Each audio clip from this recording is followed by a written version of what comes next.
우리 서로 한번 인사 나눕니다. 앞뒤 좌우에 계신 분들 반갑습니다. 안녕하세요.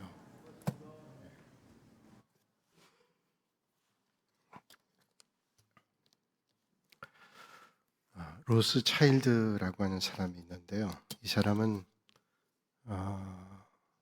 유럽에서 아주 사업에 큰 성공을 했습니다. 그래서 그 사업을 좀 확장하기 위해서 미국에 사업을 확장하기 위해서 부하 직원을 하루는 불러놓고 묻죠. 이제 우리가 사업이 잘 돼서 미국에 지점을 내려고 하는데 자네가 그 지점을 맡아 관리했으면 좋겠는데 미국으로 갈 수 있으려면 얼마나 시간을 주면 되겠나 그렇게 물어봤더니 그 직원이 아주 곤란한 표정을 하면서 뭐 이것도 정리해야 되고 저것도 정리해야 되는데 아무리 빨라도 한 10일 정도 걸릴 것 같습니다. 그렇죠. 유럽에 살다가 미국에 가는 일이 쉽지 않을 거예요. 그러니까 로스차일드 회장이 알겠네. 그러면 내가 조금 뒤에 나중에 연락하겠네. 그리고 그 직원 돌려보냈습니다. 그리고 또 하나 부하 직원을 불러서 물었습니다. 똑같은 얘기를 했어요.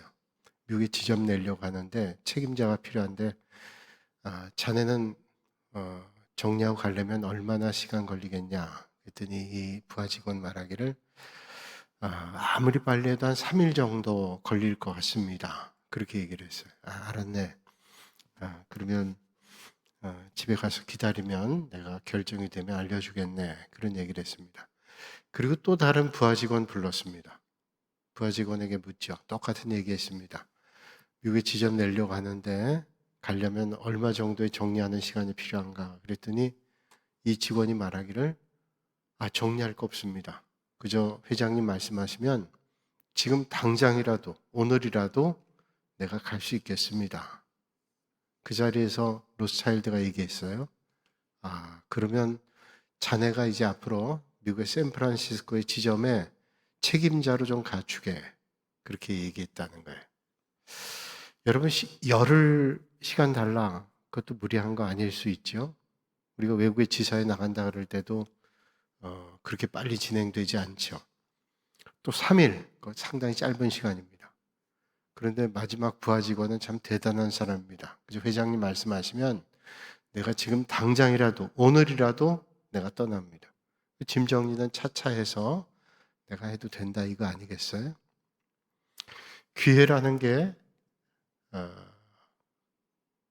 잡아야 될 때 놓치면 기회가 오지 않죠. 우리에게 주어진 시간도 지금이 아니면 안 돼요.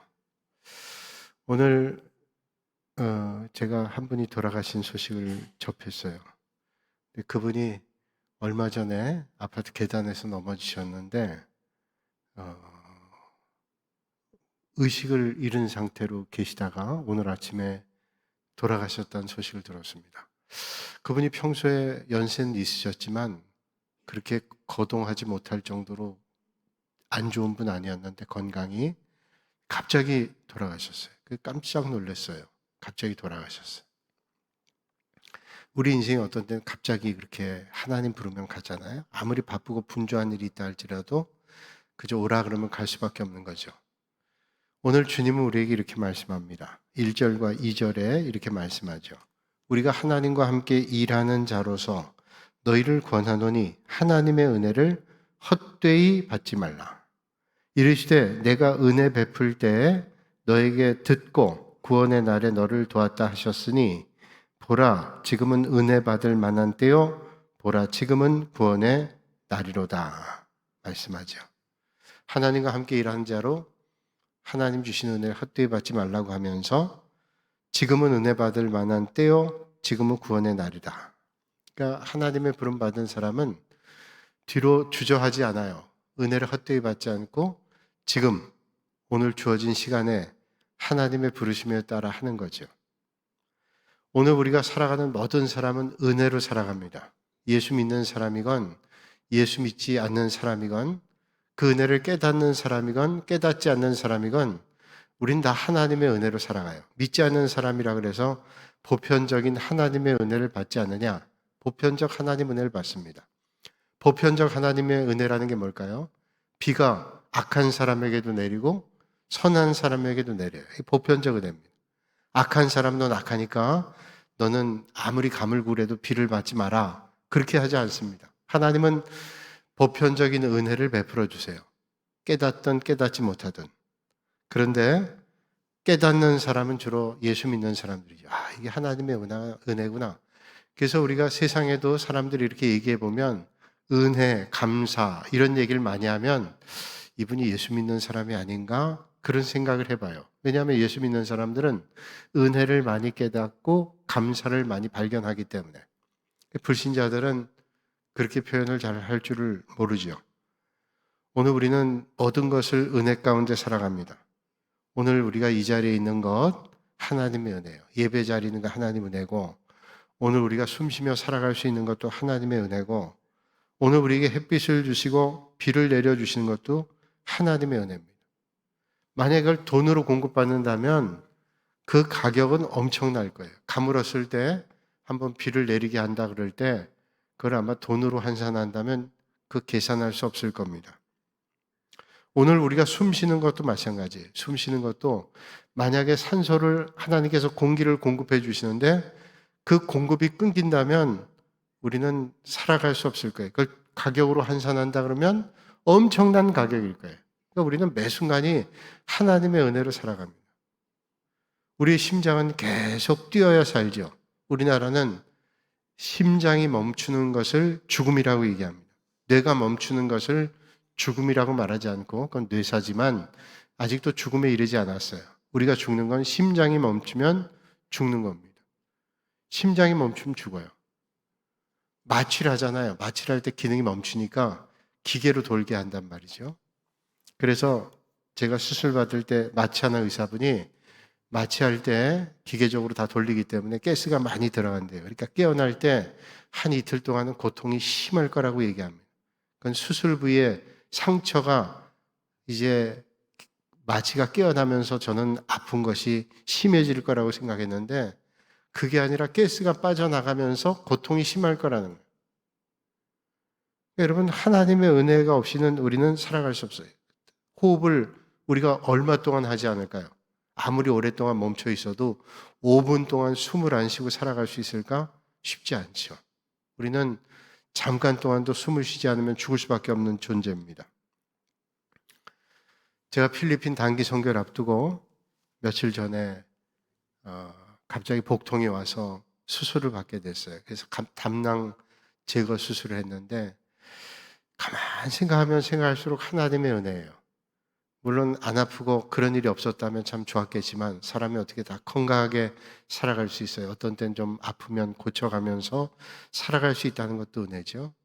근데 제가 왜 은혜를 느끼는가 하면 만약에 그 복통을 느끼지 못하고 있다가 비행기를 탔을 때 만약에 복통이 왔다 그러면 비행기가 회항하기 어려울 때는 필리핀 가게 됐겠죠. 또 만약에 필리핀에서 사역하다가 배가 아팠으면 현지 병원을 가야 됐을 거예요. 그러면 우리나라보다 훨씬 의료 수준이 열악한 곳에서 제대로 진단도 어려웠을 것이고 그랬다가 만약에 담낭이 풍선처럼 불어서 그 담낭이 터졌다면 복막염이 됐을 것이고 뭐 이렇게 자꾸 소설을 쓰다 보면 엄청난 거예요. 그래서 제가 농담처럼 얘기했어요. 산 사람으로 갔다가 관짝으로 올 뻔했다.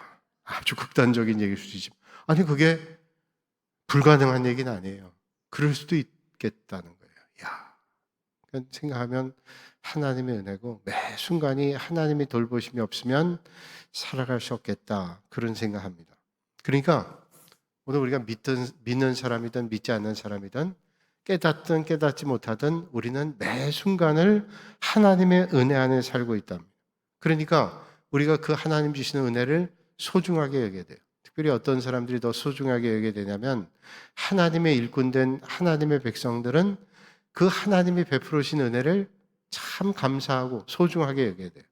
오늘 여러분, 오늘 믿음의 자리에서 주님을 예배하고 은혜 자리에 있는 여러분들 하나님의 은혜를 깊이 깨닫고 소중하게 여기시는 여러분들이 되시기를 주님의 이름으로 축복합니다. 은혜 없이는 주님의 일을 감당할 수 없어요.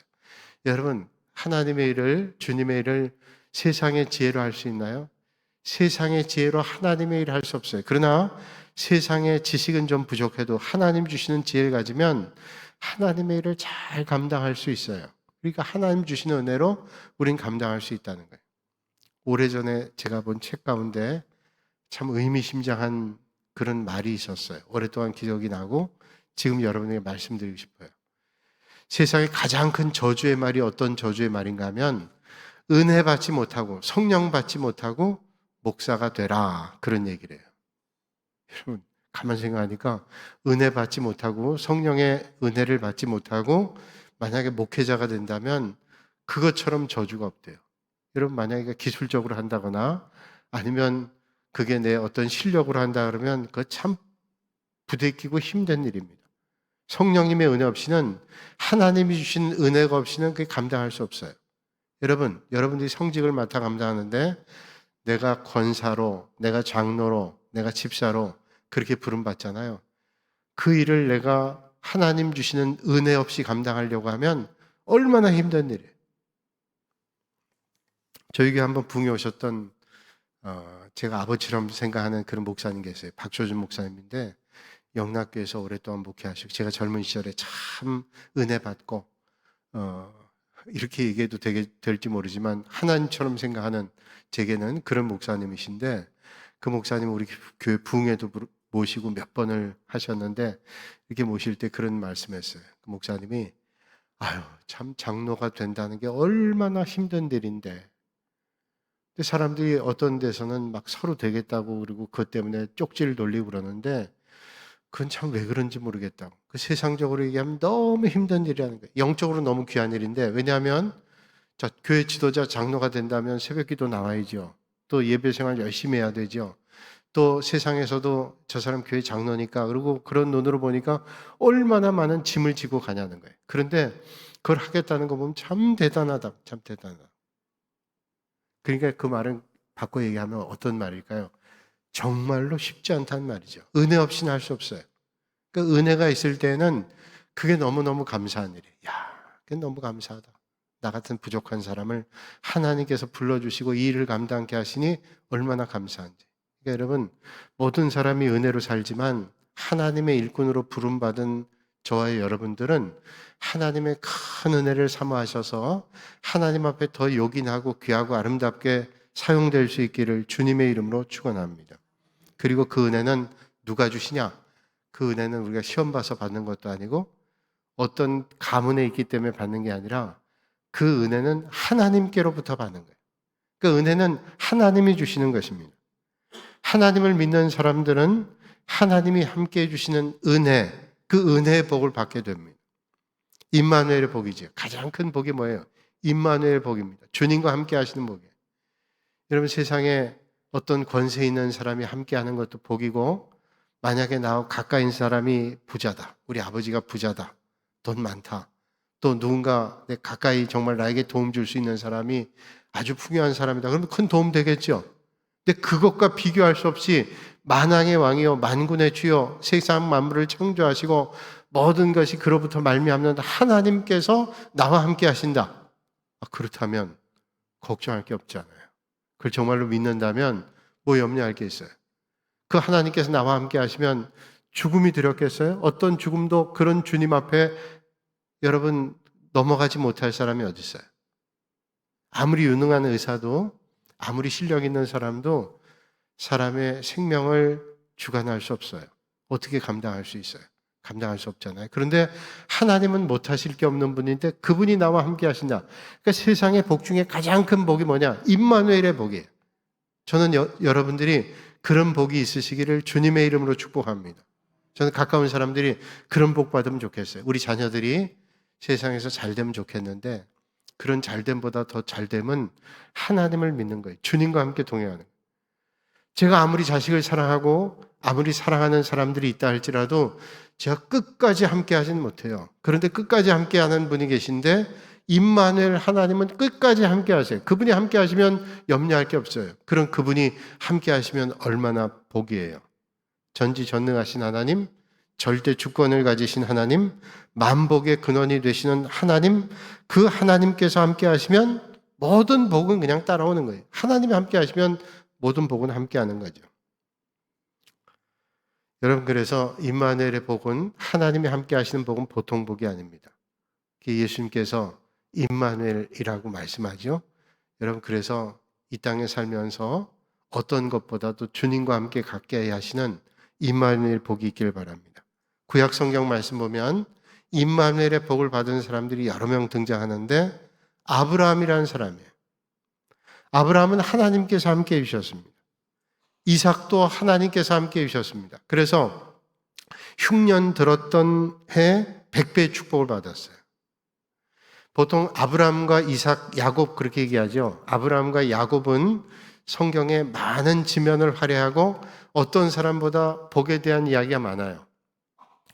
그거에 비하면 이삭이라고 하는 인물은 마치 아브라함과 야곱 사이에 끼어있는 존재처럼 그렇게 느껴질 때 있는데, 저는 이삭하면 떠오르는 게, 이삭은 그 당시에 농사를 짓는 사람이었는데 100배 복을 받았대요. 성경에 보니까 100배 복을. 여러분, 세상에 사업하거나 장사하는 사람이 100배 복을 받을 수도 있어요. 그런데 농사 짓는 사람이 100배 복을 받는다? 저는 농사를 안 져봤지만 쉽게 이해가 안 돼요. 왜냐하면 빤한 땅에, 빤한 밭에 거기에 농사를 졌는데 100배 복을 받냐? 이건 사람으로는 불가능한 거 아니에요? 그런데 하나님께서 이삭에게 복을 주셔서 100배 복을 받았대요. 그는 가는 곳마다 양보했어요. 그런데 하나님께서 그에게 복을 주시니까 100배 복을 주셨대요. 임마누엘의 복이에요. 하나님이 야곱과 함께 해주셨어요. 야곱이 젊은 시절 에서의 장자권을 뺏고 에서의 화를 불러서 도망가죠. 외삼촌 라반의 집에 갑니다. 외삼촌 라반의 집에 가서 보니까 레아의 동생 라헬 아주 자기 마음에 들었어요. 그래서 외삼촌이 어떤 딸 줄까 그래서 라헬 달라고 그랬더니 외삼촌이 속여서 레아를 가짜로 결혼시켜요. 속여서 결혼시켜서 라헬을 얻기 위해서 또 애를 많이 썼잖아요. 그런데 그 집에서 얼마나 열심히 일했어요. 그런데 외삼촌이 속이는 거예요. 야곱이 젊은 시절 속인 일을 자기가 또 당하는 거죠. 외삼촌 라반에게 속임을 많이 당했는데 하나님께서 야곱에게 복을 주시니까 아무리 속이려고 해도 하나님께서 복에 복을 주셔서 얼마나 많은 큰 복을 받게 됐어요. 하나님께서 임마누엘로 야곱에게 함께 하셨기 때문에 그런 복을 주셨어요. 또 요셉과 함께 해주시니까 요셉은 범사의 형통의 복을 받았습니다. 태어나서 특별히 아버지의 사랑을 많이 받았죠. 야곱이 형제들의 미움 받았습니다. 그래서 우리가 알고 있는 대로 애굽에 팔려갔는데 애굽에서 어린 시절에 그 꿈은 간데 없이 고생을 하는 거예요. 그러나 하나님 앞에 죄를 짓지 않겠다. 임마누엘의 주님을 날마다 기억하면서 믿음의 길을 걸어갔어요. 그러니까 감옥에서도 그는 사람에게 인정받고 그는 어떤 유혹의 자리에서도 그는 죄 짓지 않고 하나님께서 함께 하심으로 결국 궁극적인 복을 받게 돼요. 애굽의 총리가 되고 이스라엘 백성들을 구원하는 그런 큰 복의 인물이 됐다라는 거죠. 여러분, 오늘도 하나님께서 함께 하시는 사람에게 이런 복이 있습니다. 여러분, 다윗을 우리는 알고 있습니다. 다윗을 성경은 말씀하기를 가는 곳마다 이기게 하셨다고 성경은 말씀해요. 여러분, 전쟁하다 때로는 전투에 실패할 때도 있고 질 때도 있는데 하나님께서 다윗과 함께 하셔서 어딜 가든지 그를 이기게 해주셨대요. 여러분, 그러니까 어딜 가든지 이기게 하시는 그 주님과 함께 하면 되죠. 우리가 어떤 삶의 자리에도 그런 주님과 함께 하시면 우리는 염려할 게 없어요. 그러므로 여러분, 그 하나님과 함께 하시는 여러분들이 되시기를 주님의 이름으로 축원합니다. 가장 복중의 복은 뭐냐? 그 임마누엘 주님과 함께 하는 거다.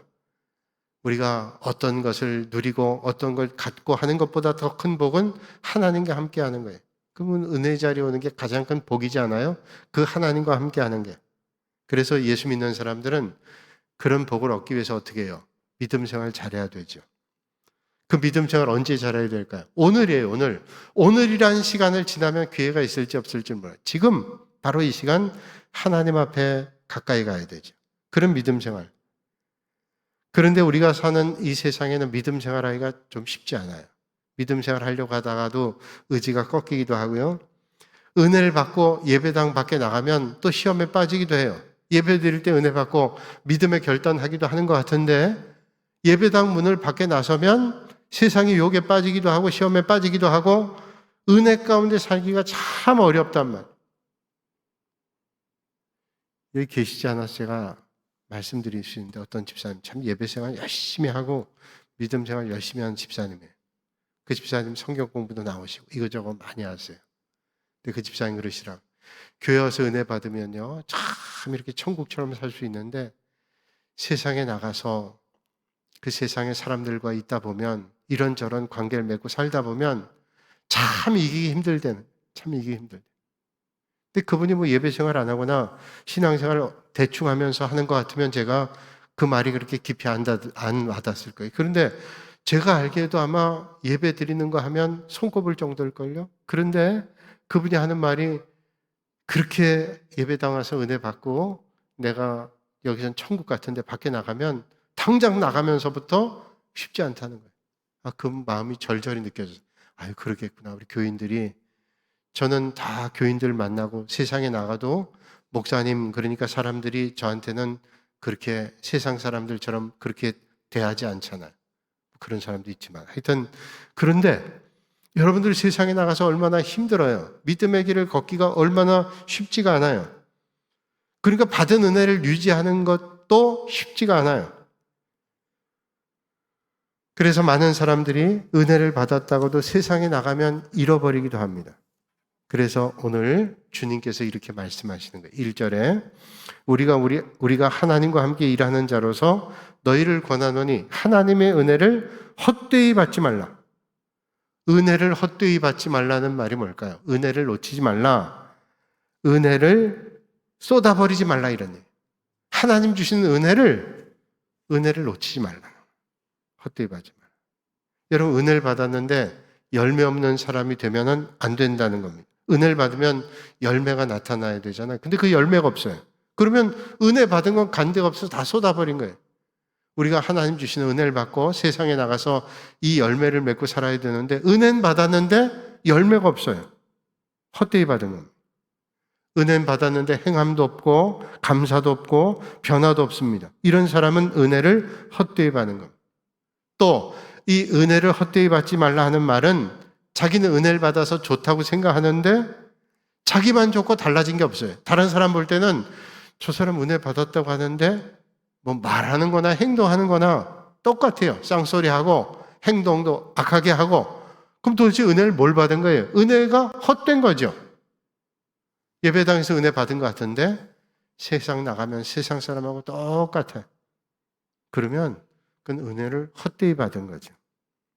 은혜 받은 사람은 달라야 되죠. 그래서 예수 믿는 사람, 저 사람이 옛날엔 그렇지 않았는데 예수 믿고 난 다음에 감동을 주는 거예요. 야, 예수 믿더니 달라졌네. 말하는 것부터 행동하는 것부터 달라지는 게 맞아요.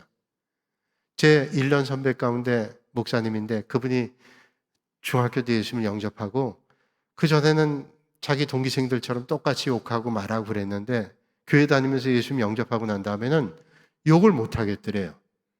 욕이 딱 멈춰졌대. 야, 그거 보통 아니죠? 그래서 그다음부터는 말이 달라진 거예요. 아무리 친구들이 쌍소리하고 욕해도 자기는 내가 예수 믿는데 역시 그래요. 그러니까 이 사람이 나중에 신앙생활 잘해서 목사님 됐잖아요. 제 1년 선배인데 그 말이 오랫동안 기억나요. 예수 믿고 난 다음에 자기 말이 달라졌대요. 여러분 예수 만나고 난 다음에 여러분의 말이 얼마나 달라지시고 예수 만나고 난 다음에 여러분 성품이 얼마나 달라지시고 예수 만나고 난 다음에 여러분의 생각이 얼마나 달라져야죠. 그래야 은혜를 헛되이 우리가 쏟지 않는 거죠.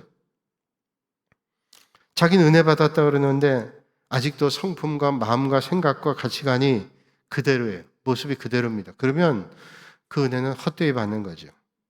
그러면 어떻게 이런 은혜를 유지하고 성장하며 그런 은혜를 받으며 살아갈 수 있는가?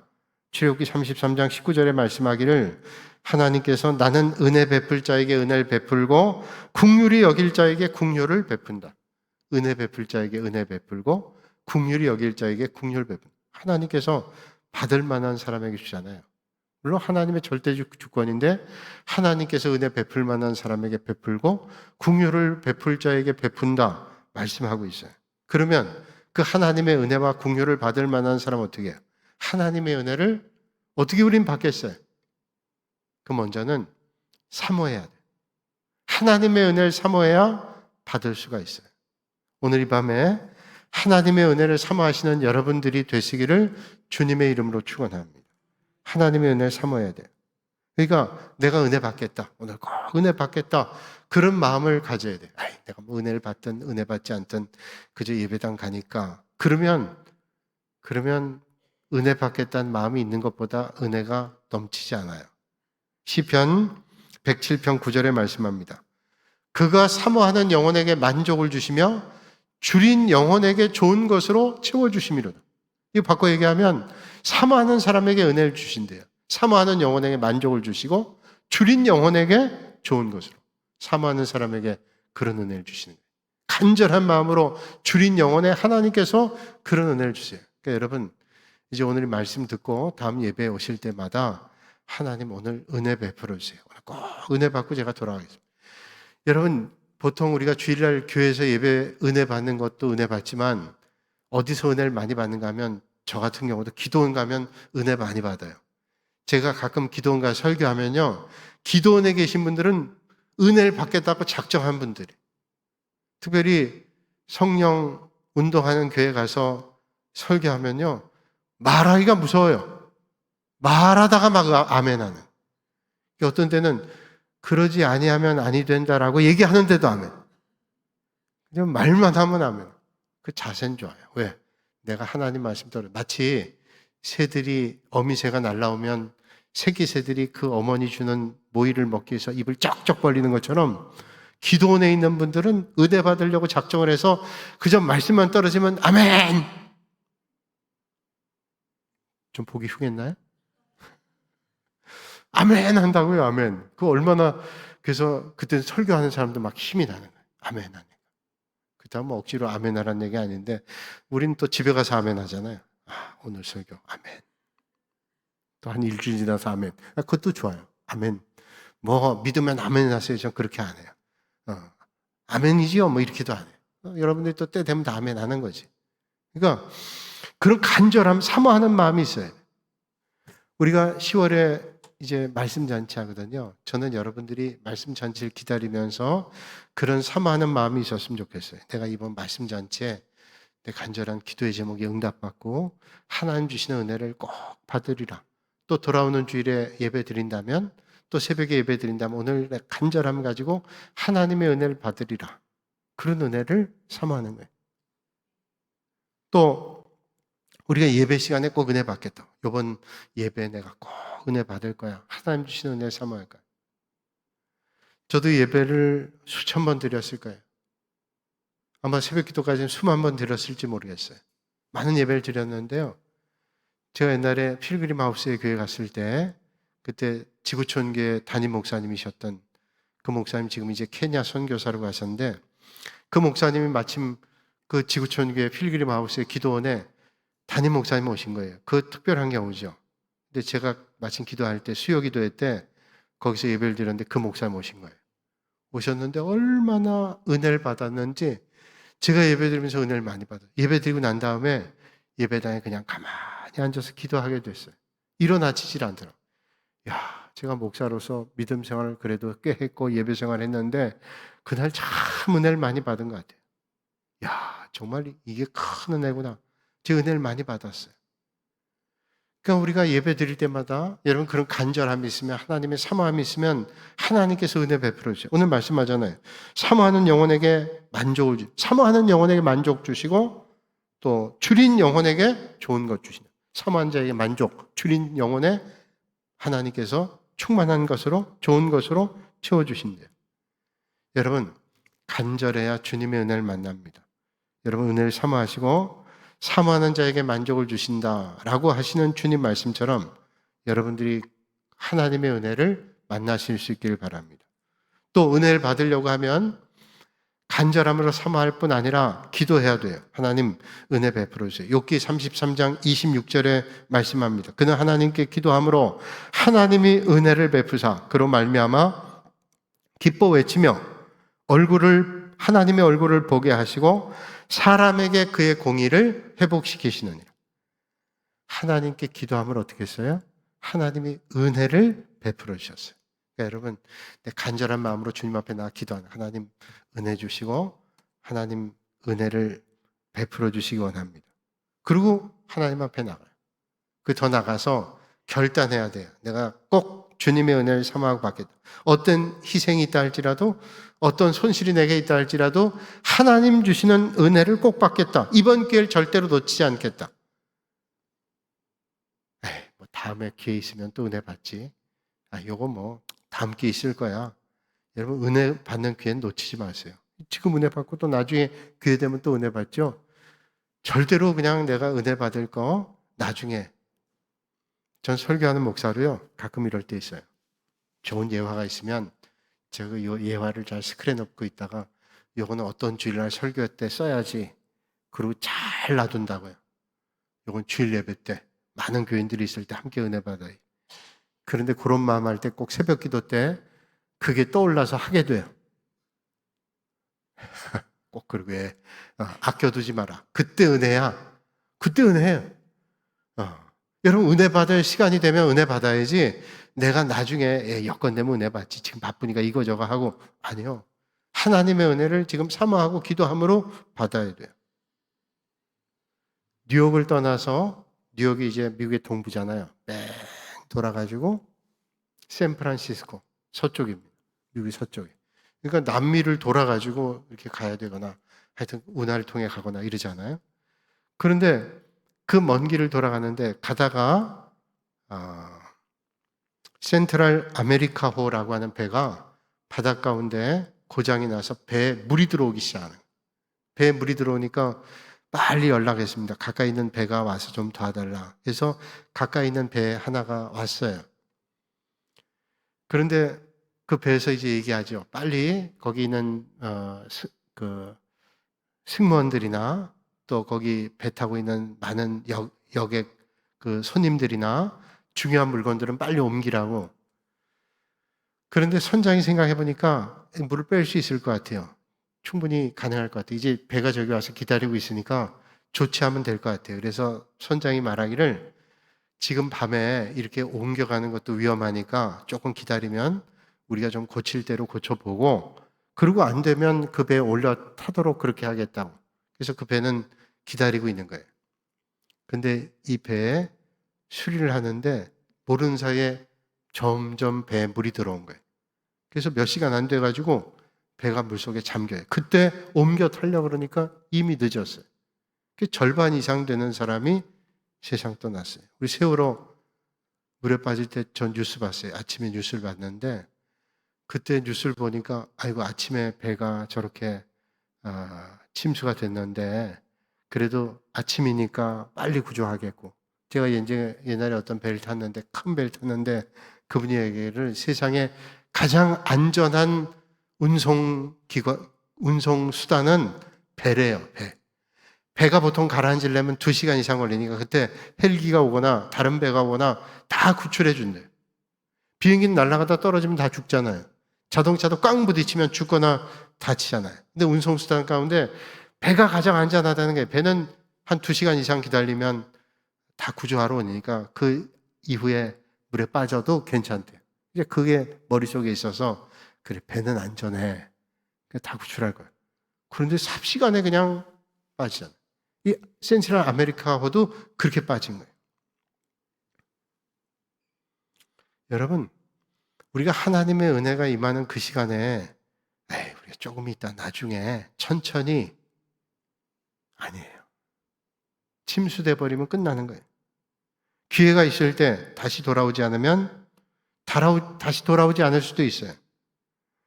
기회가 올 때 이게 마지막이다. 내가 받을 수 있는 은혜가 여기에 임한다. 라는 사실을 가지고 간절함으로 임해야 돼요.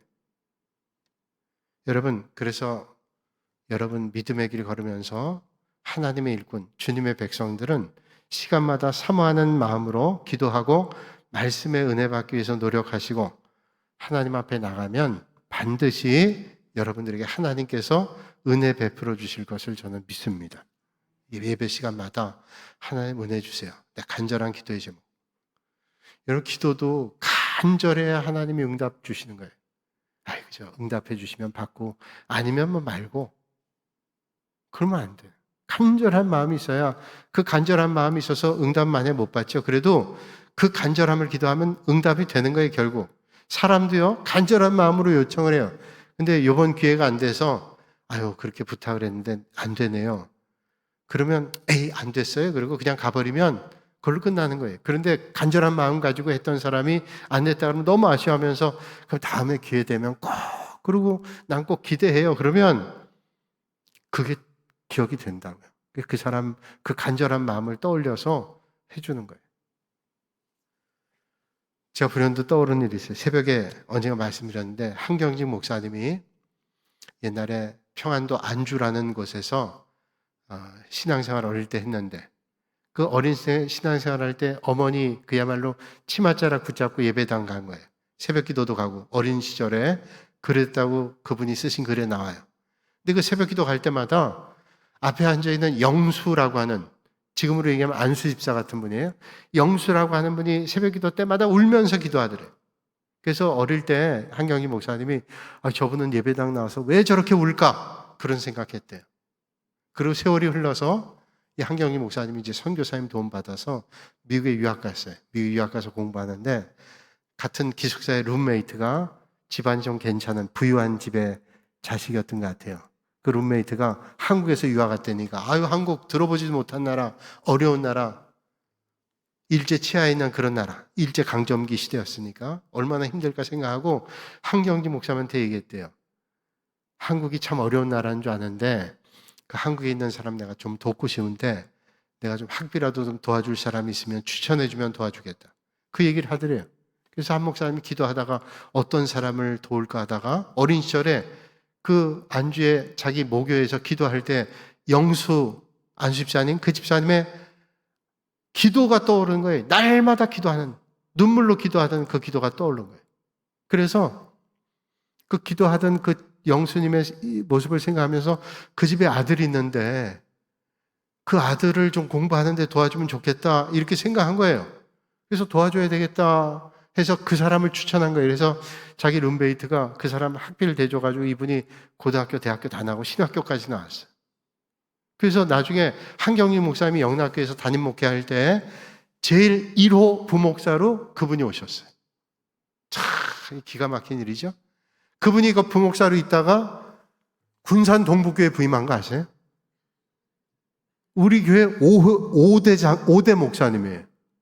우리 장로님들 그 장로실에 보세요.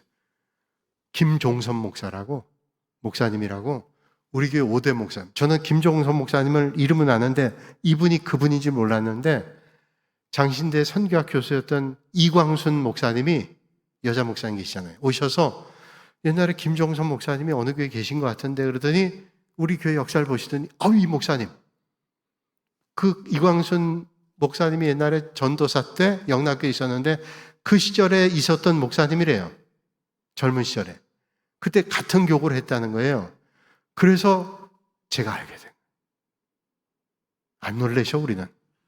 이런 역사적인 놀라운 사건을. 그래서 그분이 우리 교회 5대 목사님이었다는 걸 전 발굴해냈어요. 아마 이거 한국교회 역사에 아마 잘 모르는 그 스토리를 쫙 엮으니까 이렇게 되는 거예요. 그러니까 그건 뭐예요? 그 간절함으로 기도하면 날마다 눈물로 기도하면 그걸로 끝난 게 아니라 미국에 갔던 한 목사님 수십 년 뒤에 연결돼가지고 그분이 학비를 보내서 공부하게 하고 그분이 목사가 돼서 동북교회에 계시다가 한국에 서울에 가서 목회하시고 참 이런 걸 보면 하나님 앞에 간절함.